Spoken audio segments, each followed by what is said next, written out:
নমস্কার বন্ধুরা, শুভ সকাল। কেমন আছো তোমরা সবাই? আশা করছি ভালো আছো, সুস্থ আছো। আমিও কিন্তু বেশ ভালো আছি। আমি কাজল, আর কাজল অঙ্কিতা লাইফস্টাইল ব্লগে তোমাদের জানাই সবাইকে ওয়েলকাম আর অনেক অনেক ভালোবাসা। আশা করি আজকে ভিডিওটি আপনাদের ভালো লাগবে, আর যদি ভালো লাগে অবশ্যই কিন্তু প্রথম থেকে শেষ পর্যন্ত দেখার অনুরোধ রইল। আর তোমরা কে কোথা থেকে ভিডিওগুলো দেখছো সেটা কিন্তু অবশ্যই কমেন্টে জানিও। আর যারা প্রথমবার এই ভিডিওগুলো দেখছো তারা কিন্তু অবশ্যই চ্যানেলটাকে লাইক করে সাবস্ক্রাইব করে আমার পাশে থেকো। আর এখন ঘড়ি কাঁটায় বাজে হচ্ছে ওই 7:30টার মতো। আমি কিন্তু আজকে ঘুম থেকে দেরি করে উঠেছি, আর কোথাও যাওয়ার থাকলে কিন্তু আমি তাড়াতাড়ি উঠে যাই, তবে আজকে অনেকটা লেট হয়ে গেছে উঠতে। এখন না প্রচণ্ড ঘুম পাচ্ছে, জানো তো। এখন রাতে ঠিক করে কি বলো তো, কারেন্ট চলে যাচ্ছে তো বারবার, এই জন্য আর কি ঘুম হয় না ঠিক করে। এই জন্যই দেখো আজ একটু লেট হয়ে গেছে ঘুম থেকে। তো যাই হোক, তো চলো ওদিকে কিন্তু আমি এই ঘরে এসেছি আগে। ওই ঘরে কিন্তু মেয়ে ঘুমাচ্ছিল, তাই ওই ঘরে বিছানাটা আর তুললাম না। ভাবলাম এই ঘরে যেহেতু ফাঁকা রয়েছে, তাই এই ঘরে দেখো বিছানাটা এখন তুলে নিলাম। তোলার পরে দেখো একটা নতুন বিছানা চাদর, নতুন না, এটা পুরনো, তো ওই বিছানা চাদরটা পাল্টে দিয়েছি। আর ওটা পাল্টে দিয়ে দেখো ওই বিছানা চাদরটা বেঁধে দিলাম। ওই ঘরটা গুছিয়ে পরিষ্কার করে এখন চলে এসেছি হচ্ছে এই ঘরে। বললাম না, বরমশাই কিন্তু উঠে গেছে, মেয়ে এখনও যেহেতু ওঠেনি, তাই আর ওকে উঠালাম না। ভাবলাম শুধু ঘরটাই ঝাঁট দিয়ে দিই, পরে না বিছানাটা তুলে নেব। তো চলো এখন ঘরটা ঝটপট করে একটু ঝাঁট দিয়ে নিই।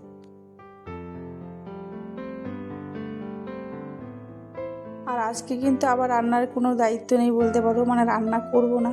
বললাম যে আজকে অনুষ্ঠান রয়েছে পাশের বাড়ি, তো আজকের অনুষ্ঠানটা হচ্ছে একজন মারা গেছে, তো তো ওনার আজকে খাওয়া দাওয়া রয়েছে। তো সেখানেই আর কি যাব, বাড়ির পাশেই, তো না গেলেই নয়, তাই কিন্তু এই জন্যই আর কি যাব। আর কোথাও যাওয়ার থাকলে না আমি যে কোনো কাজ কিন্তু তাড়াতাড়ি কমপ্লিট করার চেষ্টা করি, তবে আজকে লেট হয়ে গেছে, তো এই জন্য তবুও সময়ের মধ্যে আমি চেষ্টা করি সময়ের কাজ সময় করার। আর যে কোনো কাজ যদি তুমি প্ল্যান করে যদি কাজটা করা যায় না, তাহলে দেখবে প্রত্যেকটা কাজ কিন্তু পরিপাটি করে গুছিয়ে করা যায়। আর কাল রাতে যেহেতু আমি কিচেনটা একটু পরিষ্কার করেই রেখেছিলাম, সেজন্য কিন্তু আজকের কাজের চাপটাও কম। কারণ কিচেনটা যদি পরিষ্কার না থাকে না, মনে হয় যেন কোনো কিছুই পরিষ্কার নেই। তো যাই হোক চলো, ওইদিকে আমি ঘরটা ঝাঁট দিয়ে নিয়েছি। ঝাঁট দেওয়ার পরে বাইরের উঠোনগুলো একটু ঝাঁট দিয়ে নিয়েছি। আর এখন দেখো চলে এসেছি হচ্ছে বাইরে। আবার বাইরে দেখো ওয়েদারটা ভীষণ ভালো, জানো তো। এখনও কিন্তু রোদ উঠে গেছে, আর রোদ ওঠার কারণে কিন্তু একটু মেঘলা টাইপের করে রয়েছে, তো এই জন্য দেখো ঠান্ডা ঠান্ডা। আর এখন আমি করে নিলাম হচ্ছে একটু ব্রাশ করে এসে দেখি মেয়ে কিন্তু উঠে গেছে। তাই ভাবলাম যে চাটা করার আগে চলো বিছানাটা যেহেতু ফাঁকাই রয়েছে, তার আগে বিছানাটা একটু গুছিয়ে নিই। তো তাই দেখো বিছানাটাও এখন গুছিয়ে নিচ্ছি। আর এটা তো, এই চাদরটা তো কালকেই পেতেছি, তার জন্য আর আজ উঠাবো না। এটা আমি কালকে আবার চেঞ্জ করে দেবো, তাই ওটার উপরেই বেঁধে দিয়েছি। আর এই দেখো এখন এগুলোকেও গুছিয়ে নিচ্ছি।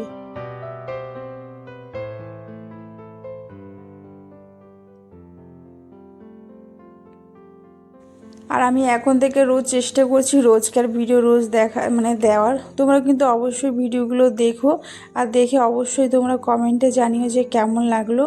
আর আমার যদি কথা তোমাদের কোনো বুঝতে অসুবিধা হয়, কিংবা বলছি সেটা হয়তো বুঝতে পারছো না, সেটা যদি অসুবিধা হয়, তাহলে তোমরা কিন্তু অবশ্যই কিন্তু কমেন্ট করে জানিও। আর কি বলো তো, একটা ভিডিও করতে কিন্তু অনেক সময় লাগে, তোমরা কিন্তু সেটা অবশ্যই দেখো ভিডিওগুলো। আর এখন দেখো বিছানাটা গুছিয়ে নিয়েছি। গোছানোর পর এই দেখো এই ওড়নাটা আমার চোখের সামনে আসলো। তো এটা হচ্ছে আমার বিয়ের আগের ওড়না, তো সেটাই আর কি তোমাদেরকে দেখাচ্ছি।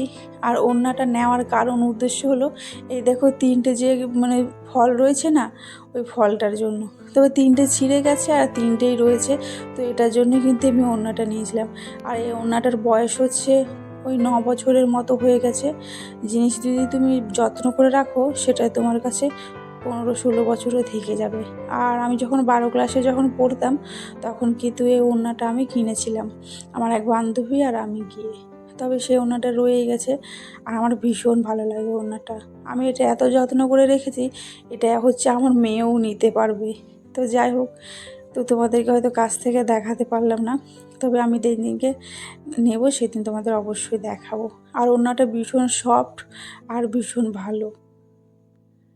তো তারপরে দেখো মেয়ে হচ্ছে এই বেলুনটা নিয়ে সেই কালকের থেকে রাতের থেকে ঘুমাচ্ছে আর খেলছে, তাই ওর সাথে একটুখানি বেলুনটা ফুলিয়ে দিলাম। আর এখন চলে এসেছি হচ্ছে কিচেনে চা করতে। তো সবাইকে আগে চা দিয়ে দিয়েছি, আর আমার জন্য কিন্তু একটু কম পড়ে গেছিলো, এই জন্য হচ্ছে আমার জন্য আবার চা করলাম। আর এই ঘরে কিন্তু আমরা অনেকজন রয়েছি, কারণ সবাই তো আর ক্যামেরার সামনে আসবে না, এই জন্যই আর কি তোমাদেরকে আর দেখালাম না সবাইকে, শুধু আমি নিজেকেই দেখালাম। যেহেতু ক্যামেরার সামনে আসতে চাইছে না, কী করবো বলো, তাই আমি আর কি বসে বসে চা খাচ্ছিলাম। তো আমি যখন ক্যামেরাটা যে অফ করে দিয়েছি তখন কিন্তু সবাই এসে খাটের উপরে বসে বসে আবার চাটা খেয়ে গল্প করার পরে এই দেখো মেয়ে বলছে যে পরোটা খাবে। আর আমি কি পরোটা বানাচ্ছি সেটা তো তোমরা নিশ্চয়ই বুঝতেই পারছো, কিন্তু কী বলো তো, সত্যি কথা বলতে এই পরোটাটা না হয়নি, জানো তো। আমি ঠিক যেভাবে বানাতে চেয়েছিলাম লাচ্ছা পরোটা হয়নি, তবে খাওয়া গেছে, অবশ্যই ভালোই হয়েছিল খেতে, তো বেশ ভালোই হয়েছিল। আর আলুর চচ্চড়ি ছিল, সেটা দিয়ে আর কি খাওয়া হবে। তো চলো এটাকে এখন গরম গরম ভেজে নিই। আর পরোটা বলো আর লুচি বলো, যে কোনো জিনিস যদি গরম গরম খাওয়া যায় সেটা কিন্তু দারুণ লাগে খেতে। তো এটা হচ্ছে মেয়ের জন্যই ভেজে দিচ্ছি। মেয়ে হচ্ছে তখন থেকে বলছে খিদে পেয়েছে খিদে পেয়েছে, তাই আর কি ভেজে দিচ্ছি। ওই 5টার মতো করেছিলাম, আর বাড়ির সবাই তো যাবে হচ্ছে পাশের বাড়ি, বললাম না নেমন্তন্ন, তো ওদের বাড়িতেই সব মানে সকাল থেকে আয়োজন মানে করা হয়েছে, তো ওখানেই সবাই যাবে হচ্ছে খেতে। এই জন্য আর কি বেশি করলাম না, আমার জন্য আর মেয়ের জন্যই শুধু করেছি। আর এটা হচ্ছে না আলু চচ্চড়ি করেছিলাম, মেয়ে বলছে আলু দিয়ে খাবে না, মিষ্টি দিয়ে খাবে। যে বড়মশাই কাল মিষ্টি এনেছিল ওটা দিয়ে আর কি ওকে দিয়ে দেবো, ওটা দিয়ে হচ্ছে ও খেয়ে নেবে। আর মিষ্টি দিয়ে খেতে কিন্তু দারুণ লাগছিলো জানো তো পরোটাটা। তো চলো, আর তো রান্না বান্না কিছুই করব না, তাই দেখো মানে পরোটাটা করার পরে কিন্তু দেখো গ্যাসগুলো কিন্তু মুছে দিচ্ছি। আর হাতে আর একটু সময় আছে, তাই ভাবলাম যে আজকে একটু কিচেনের ওয়ার্ড্রোবগুলো একটু মুছে নেব। আর একদিন অন্য কোনো দিন সময় করে ওগুলো হচ্ছে সার্ফের জল দিয়ে ভালো করে একবারে ধুয়ে দেবো, মানে ধোবো না, জাস্ট মুছে নেব, তাহলে ওটাও পরিষ্কার হয়ে যাবে। পুরো কিচেনটা একদিন পরিষ্কার করার খুব ইচ্ছে আছে, তবে সময় পাচ্ছি না জানো তো, সময়ের অভাবে না কিছু কাজ বাকি রয়ে যায়। আর ওই ঘরে কিছু জামা প্যান্ট আছে, সেগুলোও একদম সময় করে গুছিয়ে নেব। আমাদের মতো গৃহবধূরা সংসার সামলে, বাচ্চা, স্বামী, সমস্ত কিছু সামলে কিন্তু আমরা ইউটিউব করি। তো তোমরা কিন্তু অবশ্যই ভিডিওগুলো দেখো, আশা করি ভালো লাগবে। আর যদি ভালো লাগে তাহলে তো অবশ্যই চ্যানেলটাকে লাইক করে সাবস্ক্রাইব করে পাশে থেকো। তো ওইদিকে তো দেখতেই পেলে আমার কিন্তু কিচেনের কাজ কমপ্লিট হয়ে গেছে। আর এখন দেখো এই বিছানা চাদরটা ছিল, তো সেটাই আর কি ধুয়ে নিয়েছি। ধোয়ার পরে এই দেখো আমি স্নান টান করে বাড়ির গাছে যে ফুলগুলো ছিল সেই ফুলগুলো তুলে এখন দেবো হচ্ছে পুজো। আর দেখতেই পাচ্ছ অনেক ফুল পেয়েছি আজকে, অনেক পাইনি, অল্পই পেয়েছি, তবে অনেকই রয়েছে বলতে পারো। তো আমাদের বাড়ির এগুলো সব কিন্তু আমাদের বাড়ির গাছেরই ফুল। তবে একটা জিনিস এনে শুধু হচ্ছে বেলপাতা, তো বেলপাতাটা শুধু আমাদেরকে নিজেদেরকে কিনে নিতে হয়, তো এখানে পাওয়া যায় না, আমাদের এখানে বেল গাছ নেই। তো আছে তবে অন্য কারোর, উনি আর দিতে চায় না, তাই আর বেলপাতাটা নেওয়া হলো না। তো চলো এখন আমি পুজো দিইনি। তো দেখতেই পাচ্ছ আমার কিন্তু এখন পুজো দেওয়া কমপ্লিট। আর অনেকগুলো ফুল পেয়েছি, তো ফুল দিয়ে যদি এরকম সাজিয়ে পুজো দেওয়া যায় ভীষণ লাগে দারুণ সিংহাসনটা জানো তো। আর এই দেখো আমি যে পরোটা করেছিলাম সেটা তো আর বড়মশাইকে জানানো হয়নি, তাই কিন্তু বড়মশাই আমাকে কিন্তু লুচি এনে দিয়েছিল, লুচি আর এটা হচ্ছিল আলুর তরকারি। তো এখন এটা খাবো না, পরেই খাবো, তাই দেখো এটাকে এখন ঢেকে রেখে দিয়েছি। তো তার আগে চলো এই দেখো বড়মশাই এনেছে হচ্ছে মাছ, তো মাছটা বলছিল আজ আর রান্না করবে না, কাল কি করব, তাই বললো যে ধুয়ে একবারে ফ্রিজের মধ্যে রেখে দিতে, তাই দেখো ধুয়ে একবারে ফ্রিজে রেখে দেব। তো এখানে হচ্ছিল মাছের তেল ছিল আর একটু ডিম ছিল মাছের, ওটাই ধুয়ে নিয়েছি। আর এটা হচ্ছে রুই মাছ না কাতলা মাছ সেটা ঠিক জানি না, তোমরা যদি জানো অবশ্যই কমেন্টে জানিও। এটা মনে হয় কাতলা মাছই হবে, তো ওটাই আর কি মাথাটা ধুয়ে নিয়েছি। তো এটা আমি কালকে রান্না করব, আজ আর করব না। তো চলো এটাকে ধুয়ে শুধু এমনি ধুয়েই রেখে দেবো ফ্রিজে, লবণ মাখাবো না, শুধু এমনি রেখে দিই।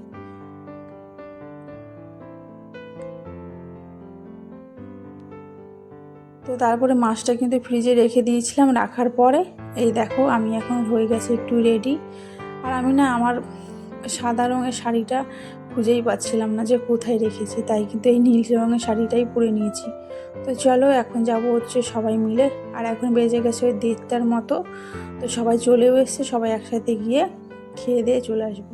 তো আজকে ভিডিওটা তোমাদের কেমন লাগলো অবশ্যই কমেন্টে জানিও, ঠিক আছে? তো আজকে ভিডিওটা আর বেশি বড় করলাম না, তো টাটা সবাইকে।